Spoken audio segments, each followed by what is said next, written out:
Beleza, pessoal? Sejam bem-vindos a mais um mergulho profundo aqui no The Deep Dive. A gente pega aqueles temas que te interessam, sabe? E destila tudo pra você, extraindo o que realmente importa. A ideia é que você saia daqui se sentindo não só informado, mas também, quem sabe, um pouco surpreso com novas perspectivas. E hoje a gente vai mergulhar de cabeça no O Alquimista, do Paulo Coelho. Isso aí. E nossa fonte principal, claro, é o texto completo dessa obra que dispensa apresentações, né? Um clássico moderno, lido, relido no mundo todo. É isso aí. E nossa missão aqui é bem direta. Uhum. A gente quer desvendar os temas centrais, sabe? Aqueles ahá que a história nos traz sem se perder nos detalhes. Eu te guio pela narrativa. E eu fico por aqui para te ajudar a conectar os pontos, analisar o que a gente encontra e te dar uma visão mais ampla de tudo. Então, bora começar. Vamos direto ao prólogo, com a história de Narciso que o alquimista lê no livro, lembra? É a versão do Oscar Wilde, que dá uma reviravolta bem interessante no mito clássico. Você provavelmente conhece a história original, né? Narciso, todo apaixonado pelo próprio reflexo, acaba se afogando no lago. Uma tragédia clássica sobre a vaidade, sem dúvida. Mas o Wilde ele faz diferente, inverte a lógica. Depois que Narciso morre, as Oredes, que são as ninfas da floresta, encontram o lago chorando com lágrimas salgadas. E quando as perguntam o porquê do choro, o lago responde: Eu choro por Narciso. Aí as Oredes ficam surpresas, né? Porque elas que sempre perseguiam o Narciso pela floresta, enquanto o lago era o único que podia realmente contemplar a beleza dele. É, a sacada aqui é a mudança de perspectiva, né? O que o lago realmente lamenta. Exatamente. E aí as Oredes curiosas perguntam: Mas Narciso era bonito. O lago, ainda mais surpreso, retruca: Quem melhor do que eu para saber? Afinal, era nas minhas margens que ele se ajoelhava todos os dias. E depois de um momento de silêncio, o lago revela sua verdadeira tristeza. Eu choro por Narciso. Mas nunca reparei que Narciso era bonito. Choro por Narciso porque todas as vezes que ele se deitava sobre minhas margens, eu podia ver no fundo dos seus olhos minha própria beleza refletida. E o que é fascinante é que essa mudança sutil, mas profunda. O lago, que parece ser um elemento passivo, né, descobre a sua própria beleza refletida no olhar do Narciso. Isso revela uma ideia central. A gente muitas vezes projeta nossas próprias percepções e desejos nos outros. É isso aí. E o alquimista, depois de ler essa história, ele simplesmente comenta aqui, bonito. É um jeito bem conciso de já ir introduzindo a ideia de que as coisas nem sempre são o que parecem ser e que a gente precisa ir além da superfície, né? Procurar camadas mais profundas nas histórias que a gente encontra. E essa reflexão nos leva ao nosso protagonista, o Santiago. A gente encontra ele chegando com seu rebanho numa igreja velha, abandonada, quando a noite já está caindo. O teto já tinha desabado há muito tempo e uma figueira enorme cresceu onde antes era a sacristia. Essa imagem da igreja abandonada com a árvore crescendo dentro dela é bem simbólica, né? Sugere uma vida nova que surge do antigo, um potencial de crescimento até mesmo nas ruínas. Sem dúvida. E o Santiago decide passar a noite ali com suas ovelhas. Ele as conduz para dentro da igreja, bloqueia a entrada com tábuas para elas não saírem durante a noite. Ele pensa por um instante nos lobos, mas o que realmente o preocupa é perder alguma ovelha, o que já aconteceu antes. Ele custou um dia inteiro procurando o animal perdido. Ele estende seu casaco no chão e usa o livro que acabou de ler, o do Oscar Wilde, como travesseiro. E aqui tem um toque de humor, né?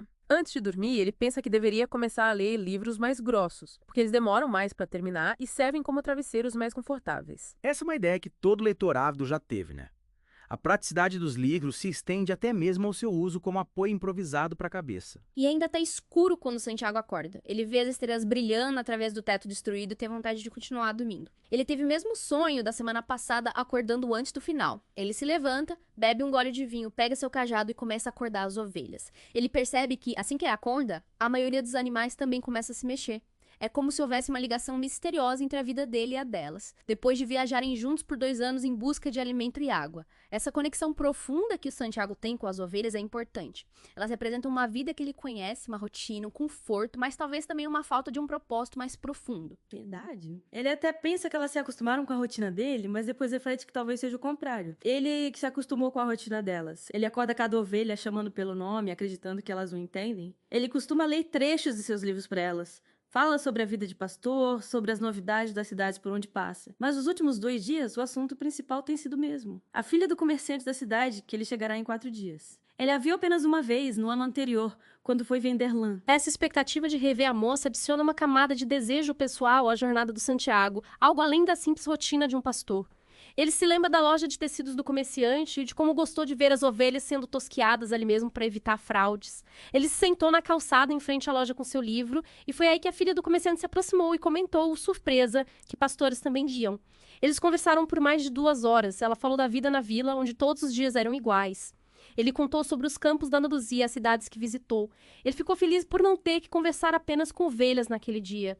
Esse encontro parece ter plantado uma semente de anseio por algo mais do que sua vida atual. Sem dúvida. Mas o comerciante finalmente chegou, tosquiou as ovelhas, pagou o valor devido e pediu que ele voltasse no ano seguinte. Agora, há poucos dias de retornar, ele se sente ao mesmo tempo animado e inseguro, se perguntando se a moça ainda se lembrará dele. Ele tenta se convencer de que isso não importa, que ele conhece outras moças em outras cidades, mas no fundo ele sabe que importa sim. Ele percebe que tanto pastores quanto marinheiros e vendedores viajantes sempre conhecem uma cidade onde há alguém capaz de fazê-los esquecer a alegria de viajar livremente. Esse conflito interno entre a liberdade de sua vida nômade, o potencial de conexão com outra pessoa é um dilema bem humano. É verdade. E aqui ele tem um pensamento até meio forte sobre a confiança que as ovelhas têm dele, a ponto de nem perceber se ele as matasse uma a uma. Ele se sente estranho com esses pensamentos, questionando se a igreja abandonada não estaria mal assombrada, já que o fez ter o mesmo sonho repetido e sentir raiva de suas companheiras fiéis. Ele bebe um pouco de vinho e aperta o casaco, sabendo que logo o calor será tão intenso que ele não conseguirá conduzir as ovelhas. Mas ele também se lembra de que, por causa do casaco, não sentiu frio pela manhã. Essa consciência constante, tanto do desconforto presente quanto do benefício futuro do casaco, é um detalhe pequeno, mas revelador sobre a praticidade do Santiago. Sim. E o casaco tem uma razão de ser, assim como ele. Em 2 anos, ele já conhece todas as cidades da Andaluzia, e viajar é a grande razão de sua vida. Ele planeja explicar para a moça por que um pastor sabe ler. Ele estudou em um seminário até os 16 anos. Seus pais queriam que ele se tornasse padre, motivo de orgulho para a família camponesa. Ele estudou latim, espanhol e teologia, mas desde criança sonhava em conhecer o mundo, algo muito mais importante para ele do que conhecer Deus ou os pecados dos homens. Esse histórico é crucial para entender a situação inicial de Santiago. Ele tem uma base de educação, mas escolhe uma vida de viagens e experiências. Exato. Um dia, ao visitar sua família, ele contou ao pai que não queria ser padre, que queria viajar, conhecer as mulheres e as terras de onde vinham os marinheiros e vendedores viajantes que passavam por ali. O pai, a princípio, falou do dinheiro que esses homens traziam, mas acabou cedendo e no dia seguinte deu a Santiago uma bolsa com 3 antigas moedas espanholas de ouro que seriam para a igreja como seu dote. Ele o abençoou e o mandou vagar pelo mundo até aprender que sua casa e suas mulheres eram as coisas mais importantes. Nos olhos do pai, Santiago também viu o desejo de viajar, um anseio que ainda vivia apesar de tantos anos tentando sufocá-lo. O desejo não dito do pai espelha do próprio Santiago, destacando um anseio universal, pura exploração que as responsabilidades da vida muitas vezes sufocam. É verdade. O horizonte fica vermelho, o sol aparece. Santiago se lembra da conversa com o pai e se sente feliz. Ele já viu muitos castelos e muitas mulheres. Tem um casaco, um livro que pode trocar e um rebanho de ovelhas. Mas o mais importante é que, todos os dias, ele realiza o grande sonho de sua vida: viajar. Quando se cansar da Andaluzia, pode vender as ovelhas e se tornar marinheiro. Quando se cansar do mar, terá conhecido muitas cidades, muitas mulheres, muitas oportunidades de ser feliz. Ele até pensa que talvez seja assim para todos nós, até para ele, que não pensou em outras mulheres desde que conheceu a filha do comerciante. Essa sensação de possibilidade e otimismo é característica do Santiago no início de sua jornada. Ele olha para o céu e calcula que chegará em Tarifa antes do almoço. Lá ele poderá trocar seu livro por um mais grosso, encher sua garrafa de vinho e aparar a barba e os cabelos para encontrar a moça. Ele nem quer pensar na possibilidade de outro pastor ter chegado antes dele. E é nesse momento que ele se lembra da velha que mora em Tarifa e interpreta sonhos. Afinal, ele teve o mesmo sonho repetido naquela noite. E esse sonho recorrente é o catalisador que coloca sua aventura em movimento. Exatamente. Ele procura a velha, que o leva a um cômodo nos fundos de sua casa. Há uma mesa, uma imagem do Sagrado Coração de Jesus e 2 cadeiras. A velha se senta, pede que ele faça o mesmo, segura suas mãos e reza baixinho, uma oração que parece cigana. Santiago se lembra dos ciganos que conheceu pelo caminho e do medo que tinha de ser sequestrado por eles quando era criança. A velha pede 1/10 do tesouro que ele encontrar em troca da interpretação. A figura da velha introduz o elemento do sobrenatural e a ideia de que os sonhos podem ter um significado importante. O rapaz jura, olhando para a imagem. A velha diz que é um sonho da linguagem do mundo e que a interpretação é difícil. Ela então revela. Ele deve ir até as pirâmides do Egito, onde encontrará um tesouro que Otona era rico. Santiago fica surpreso e irritado, pensando que não precisava procurar a velha para isso. Ele se lembra de que não está pagando nada e diz que não precisava perder seu tempo. A velha retruca que é por isso que o sonho era difícil.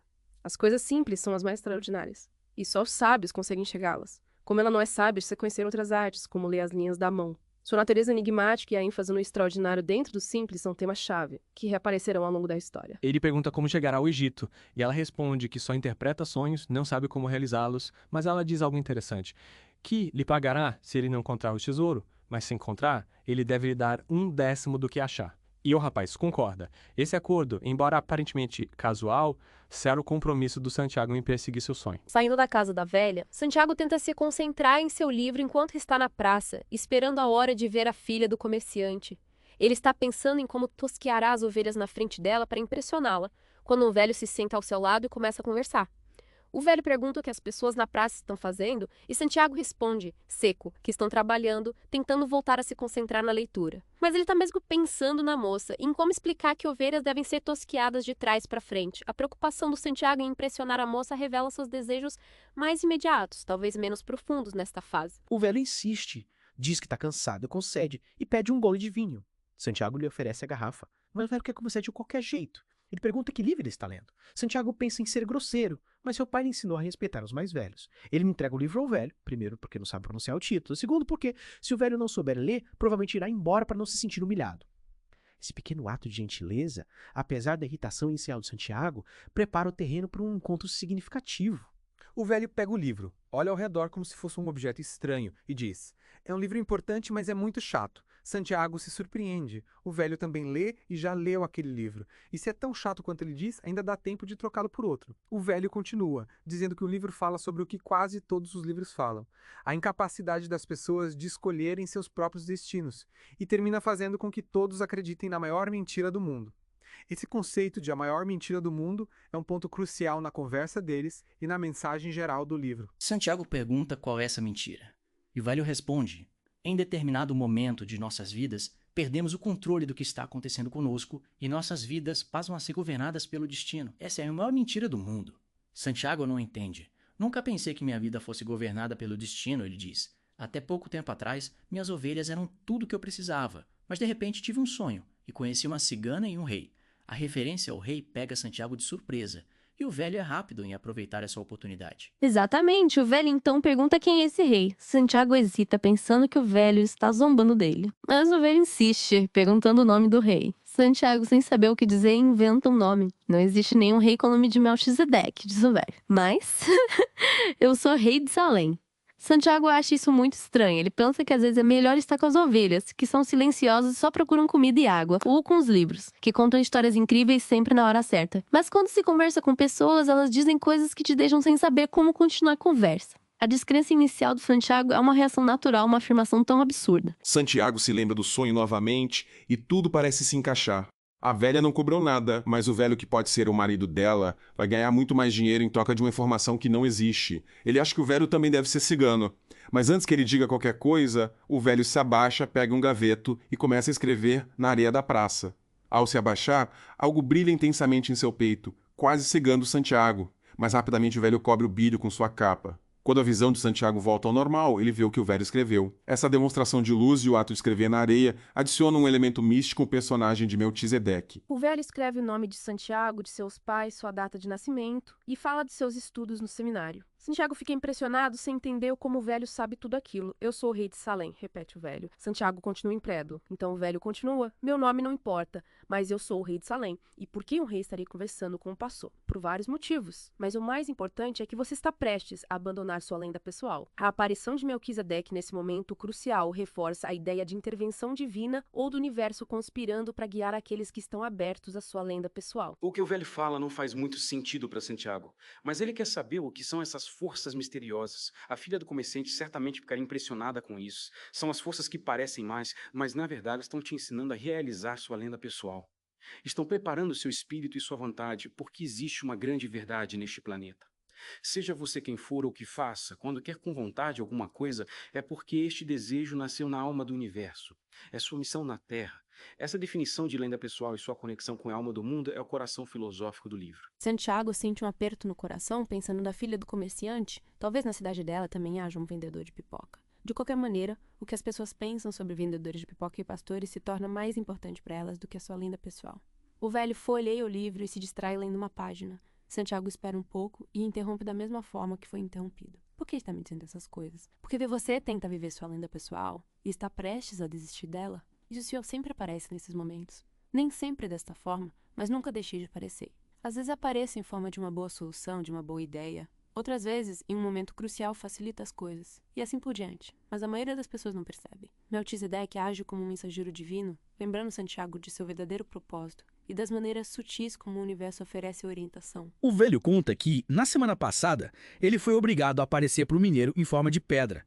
O mineiro tinha desistido de tudo para procurar esmeraldas, trabalhou por 5 anos e quebrou quase 1 milhão de pedras sem sucesso. Quase desistindo, só restava uma pedra quando o velho interveio, se transformando em uma pedra que rolou até o pé do mineiro. Furioso, ele jogou a pedra longe, quebrando outra e revelando a mais bela esmeralda do mundo. Essa anedota ilustra como até mesmo eventos aparentemente negativos podem fazer parte da jornada em direção à lenda pessoal de alguém. As pessoas aprendem muito cedo qual é a razão de sua vida, diz o velho, com amargura. Talvez seja por isso que desistem tão cedo também. Mas assim é o mundo. Então Santiago se lembra de que a conversa começou com um tesouro escondido. Os tesouros são descobertos pela força da água corrente e são enterrados pelas mesmas enchentes, diz o velho. Se quer saber sobre seu tesouro, terá que me dar 1/10 de seu rebanho.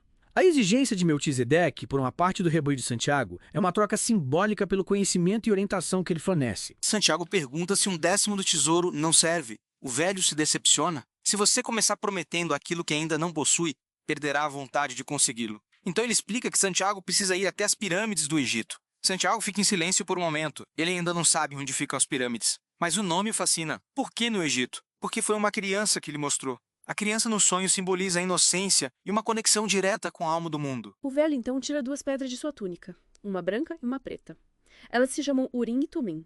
A pedra preta significa sim, e a branca não. Quando você não conseguir ler os presságios, elas poderão lhe ajudar. Mas lembre-se sempre de que tentar desvendar o futuro através delas é uma coisa muito arriscada. Santiago guarda as pedras e pergunta como chegar ao Egito.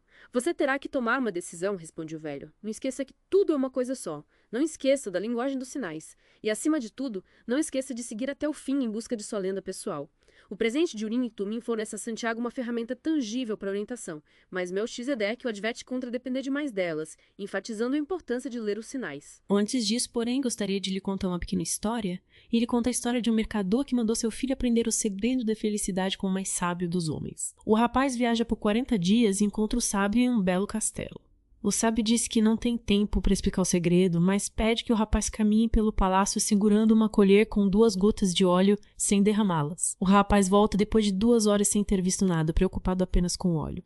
O sábio então manda caminhar novamente, desta vez observando as maravilhas do palácio. Ao retornar, o rapaz escreve tudo o que viu, mas percebe que derramou as gotas de óleo. A parábola das gotas de óleo ilustra lindamente o equilíbrio entre apreciar o momento presente e se concentrar nas responsabilidades e objetivos de cada um. Pois este é o único conselho que tenho para lhe dar, diz o sábio. O segredo da felicidade é ver todas as maravilhas do mundo e nunca se esquecer das 2 gotas de óleo na colher. Santiago entende a história. Um pastor gosta de viajar, mas nunca esquece suas ovelhas. O velho olha para Santiago e faz alguns gestos estranhos sobre sua cabeça. Em seguida, pega os animais e segue seu caminho. No alto da pequena cidade de Tarifa, Melquisedeque, o rei de Salém, se senta na muralha do forte e sente o vento levante em seu rosto. As ovelhas balem ao seu lado, com medo do novo dono e excitadas com as mudanças. Tudo o que elas querem é comida e água. Melquisedeque observa um pequeno barco saindo do porto. Ele sabe que nunca mais verá o rapaz, da mesma forma que nunca mais viu Abraão depois de receber seu dízimo. Mas esse era o seu trabalho. A partida de Melquisedeque significa o fim do impulso inicial e o início da jornada independente de Santiago. No dia seguinte, Santiago vende suas ovelhas e vai até o guichê para comprar uma passagem para a África. O homem no guichê pergunta o que ele deseja. Talvez amanhã, responde Santiago, se afastando. Se vendesse apenas uma ovelha, conseguiria chegar ao outro lado do estreito. Mas a ideia o apavora. Outro sonhador, comenta o homem no guichê para seu auxiliar. Não tem dinheiro para viajar. Enquanto estava no guichê, Santiago se lembrou de suas ovelhas e sentiu medo de voltar para elas. 2 anos aprendendo a arte de pastorear, sabendo tosquiar, cuidar das ovelhas prens, proteger os animais dos lobos, conhecendo todos os campos e pastos da Andaluzia, sabendo o preço justo de cada animal. Essa hesitação revela a conexão profunda de Santiago com sua vida familiar e o medo de se aventurar no desconhecido. O vento começa a soprar. Ele conhece esse vento. O levante que trouxe as hordas de infiéis. Até conhecer Tarifa, ele nunca pensou que a África fosse tão perto, e isso assusta. O levante sopra mais forte. Estou entre minhas ovelhas e o tesouro, pensa Santiago. Ele precisa se decidir entre algo a que está acostumado e algo que deseja ter. Há também a filha do comerciante, mas ela não é tão importante quanto as ovelhas, porque ela não depende dele. Talvez ela nem se lembre dele. Ele tem certeza de que se não aparecer em 2 dias, a moça nem notará. Para ela, todos os dias são iguais, e quando todos os dias se tornam iguais, as pessoas deixam de perceber as coisas boas que aparecem em suas vidas. Essa percepção sobre a monotonia de uma vida sem sonhos reforça a decisão de Santiago de perseguir sua lenda pessoal. No dia seguinte, Santiago encontra o velho ao meio-dia, trazendo 6 ovelhas com ele. Estou surpreso, ele disse. Meu amigo comprou as ovelhas imediatamente. Diz que sonhava em ser pastor a vida inteira e que aquilo era um bom presságio. É sempre assim, diz o velho. Chamamos de sorte de principiante. Se você jogar cartas pela primeira vez, quase certamente vai ganhar. Sorte de principiante. Santiago pergunta por quê? Porque a vida quer que você viva a sua lenda pessoal. O velho examina as ovelhas e encontra uma mancando. Santiago explica que não importa porque ela é a mais inteligente e produz muita lã. O princípio da favorabilidade, ou sorte de principiante, é apresentado como uma maneira do universo encorajar aqueles que embarcam em sua lenda pessoal. Onde está o tesouro? Pergunta Santiago. O tesouro está no Egito, perto das pirâmides. Santiago se assusta. A velha disse a mesma coisa, mas não cobrou nada. Para chegar lá, você terá que seguir os sinais. Deus escreveu no mundo o caminho que cada homem deve seguir. Você só tem que ler o que ele escreveu para você. Antes que Santiago diga qualquer coisa, uma borboleta começa a voar entre ele e o velho.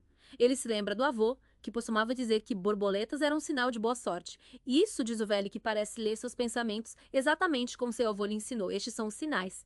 O velho abre sua capa e mostra um peitoral de ouro maciço, coberto de pedras preciosas.